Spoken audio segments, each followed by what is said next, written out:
I just spent the last 30 minutes ranting and raving in this bedroom, talking to my Savior, my Lord. And me and him have been talking about some serious stuff, buddy.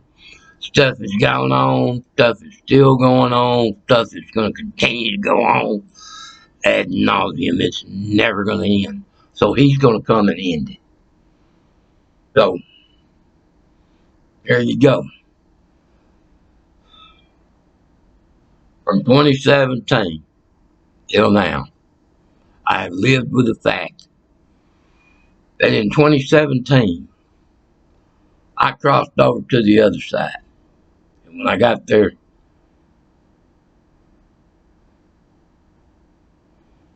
it was a religious experience for me, and I met our Creator. And He gave me a message for this planet and told me to bring it back. But told me not to worry about it because it would be futile. Go ahead and, I told him I wanted to come back because I did not want to leave my family thinking I was less of a man than what I am. And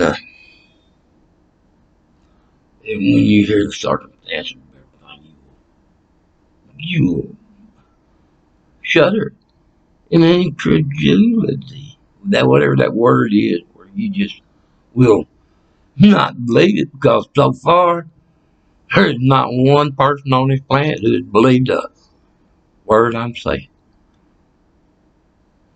So this is what I'm going to call an exercise in futility. So doesn't matter. Nothing else matters except for one thing.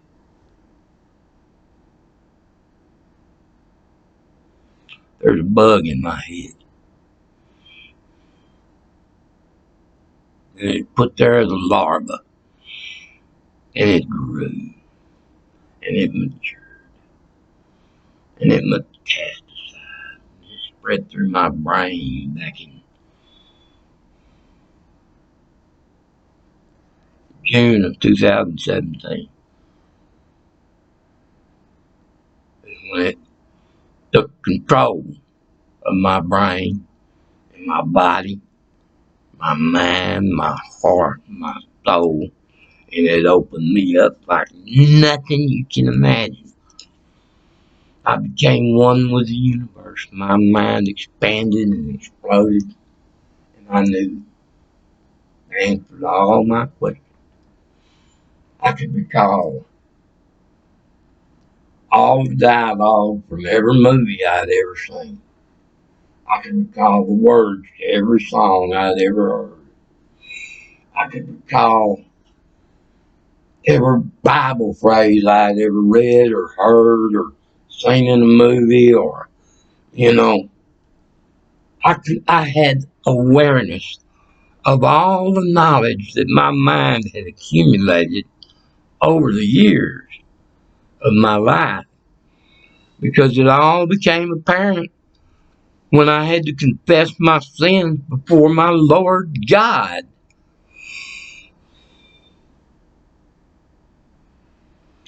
And I didn't know that's what I was doing. He was not in front of me. He was not in front of me. No, sir, I was in a cage. I was in a cage on a craft somewhere. Not in this reality. Not in this reality. Oh, I was when I went into it, but not when I came out of it, buddy. Not when I came out of it. And I believe it was an alien craft or an alien base. Something. I was taken to it. I was put inside. I was forced to go inside. I went inside and went as far as I could go and could go no more. And I said, that's it, I'm dying. And I started confessing my sin, man. And my life began to play out ahead in front of me, and I did a whole life review. And I don't know how long it took. Days, I think. I don't, time was not relevant because I was dying, and I don't know how long it took. But at one point, a boy started talking to me and telling me, son, this your daddy talking to you. Listen to me, boy. It's okay. You're not leaving. You're not leaving. You're arriving. You're coming home, son. Come on. Come on. Don't worry about it. Come on. And I couldn't believe it. I thought, what's going on? What's going on? What's going on? Please, God. Please don't. I'm dying. I know I'm dying. Don't. Please let me just be sane. Don't. I, you know, I don't know what's next. I don't know. But the boy's talking to me and he told me, he said, son, I'm going to tell you something, boy. Don't worry, you're my son. You're coming home. Don't worry. You do this for a living. You've done it before. You'll do it again. Just don't worry. Just let it go and come on home. No, I turned it loose. I had to. I had to. I mean, there was nothing left. I was nothing. I had no place to go, no way to get there. No, I mean, and now starving, cold, and hungry, and miserable. And I thought, God, please take me home. Please take me home. And He did. He did. He took me home. And when I got there,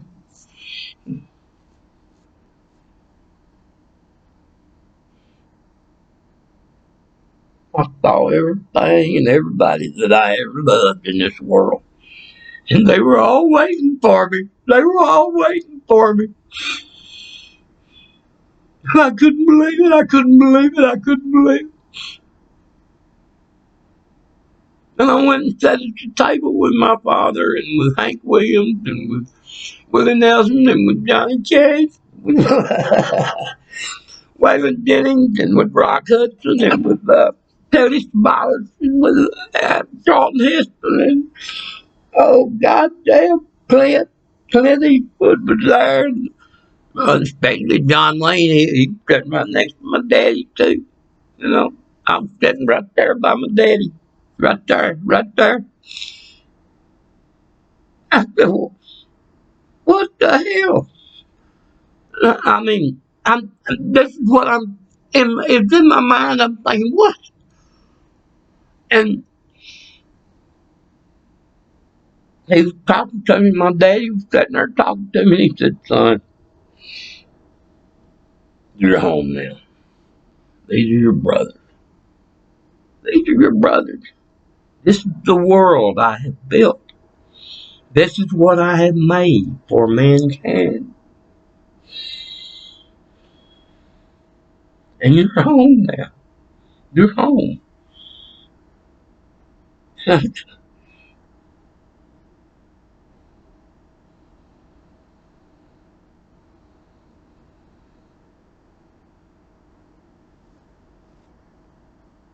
But I wasn't there yet.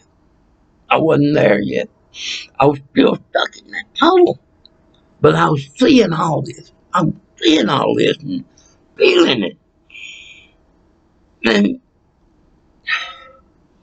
and he was telling me what was going to happen. He was saying,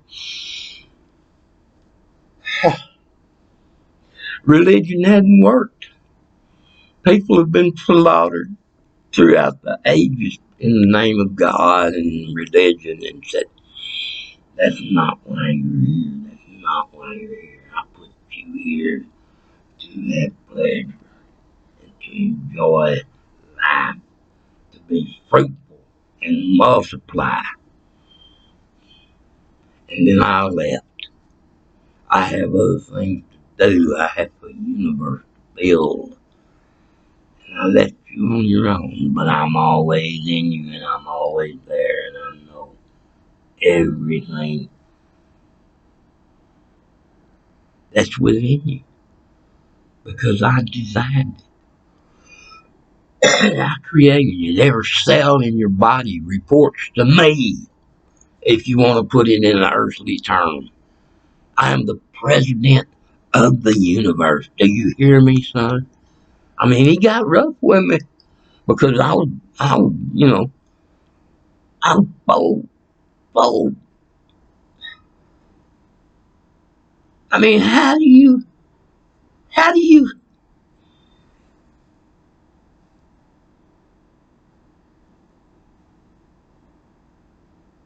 I'm a human being, people. I'm a human being. And all of a sudden, all this is going on in my head.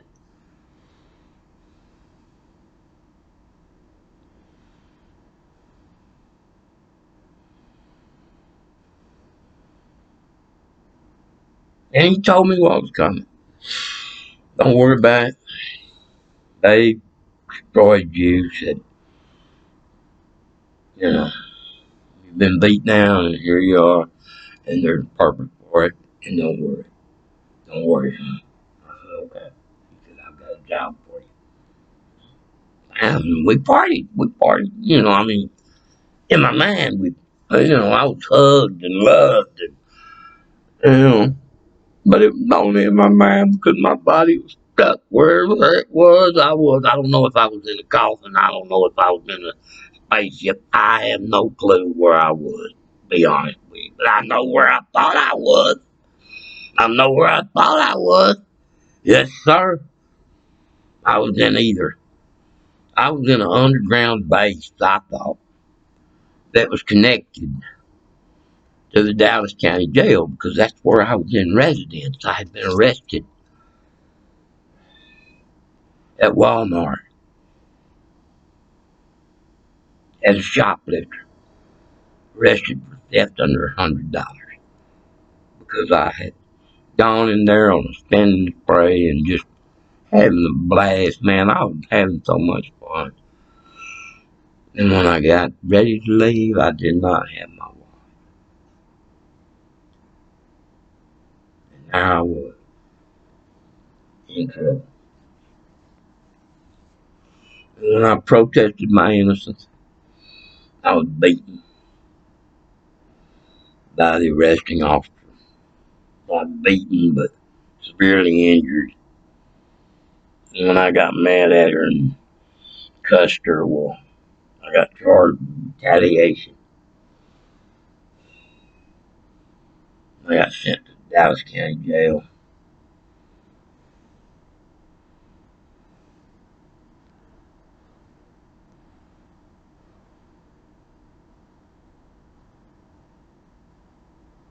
And this is where everything occurred that I cannot prove any of it other than to tell you that everybody in that Dallas County Jail knew about me, evidently, because I was not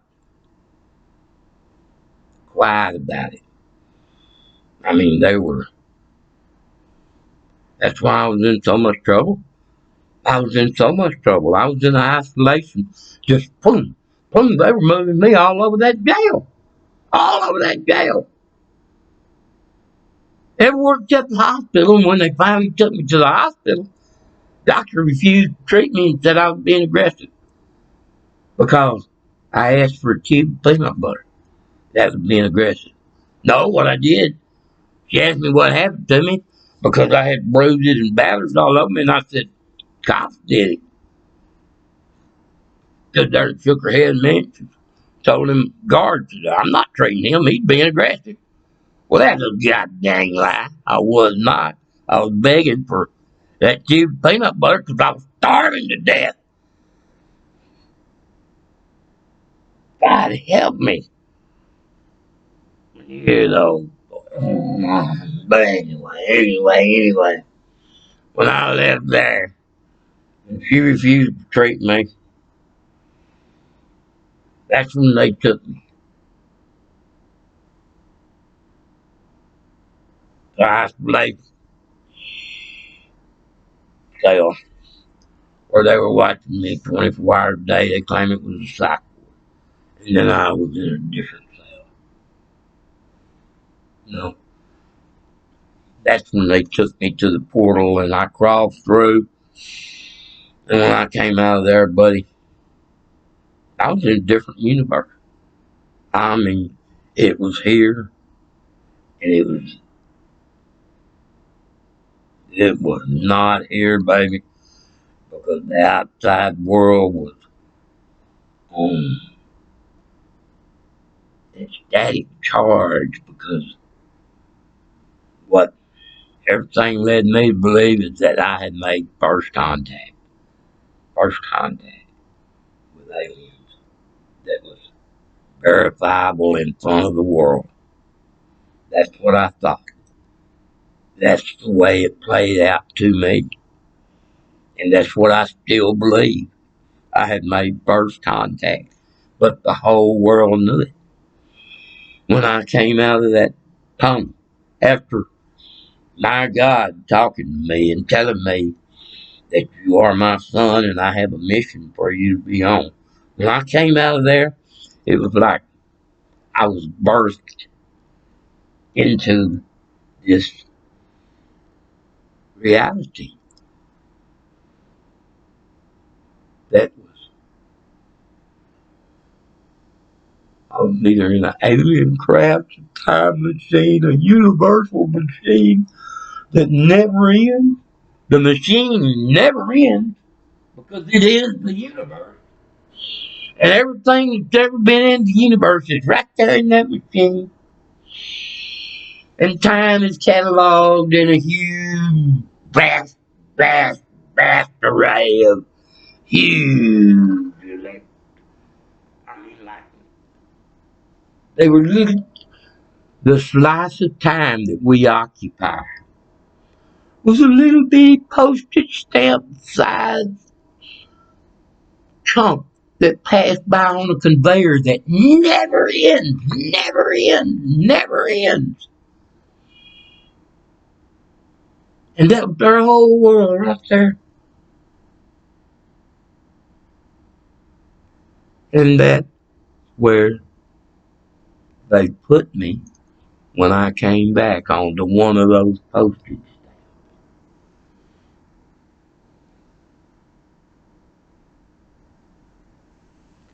And that's where I am now. I'm in that postage stamp of reality in the infinite expanse of time. Because when this second ends, it just disappears and the next second appears and then the next second appears. And nothing ever ends. Nothing ever begins. It just flows. Second to second. Eon to eon. Generation to generation. I mean, never. There's a slice for each and every minute instance of time. Every light year second that it takes to cross an expanse of time. For each one of those seconds, there's a slice of it, the size of a postage stamp, that the whole world and the whole universe that we comprehend is on that postage stamp that hangs on that conveyor belt that has no beginning and no end. That's what God is. Do you hear what I'm saying? I hope you do, because I don't know how else to explain it. Because this bug is crawling through my brain and it's driving me completely, as far as you're concerned, I'm completely insane. But I'll guarantee you I am not. I am not insane. Not in the slightest. I'm the most sane person on this planet. Me and my president, Donald J. Trump. He is also my father's son, who was sent here for a purpose.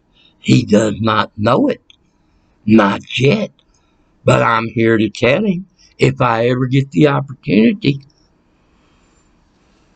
that I have a message for you, sir, from the Creator. Anybody that does not believe it can kiss my big black ass. Do you understand me? Mankind, human beings, I hope you do. because I cannot continue with this. I am fed up. I'm tired of trying to communicate with anybody that does not want to listen, does not want to allow me to explain what I've been trying to tell you for the past. I don't know how I've been talking. Doesn't matter. Time doesn't matter. Don't you see? Not to me. Not anymore. Because I'm ready to leave this planet right now. Please, please let me leave. Father, alien brothers, send my ride, send my saucer. Let them spin up right here and suck me up. And maybe when the world sees me go up, they will watch this and then they will understand. I don't know, Father. I don't know how you want me to do it. I just know I must do what I'm doing. So if you don't like it, lump it.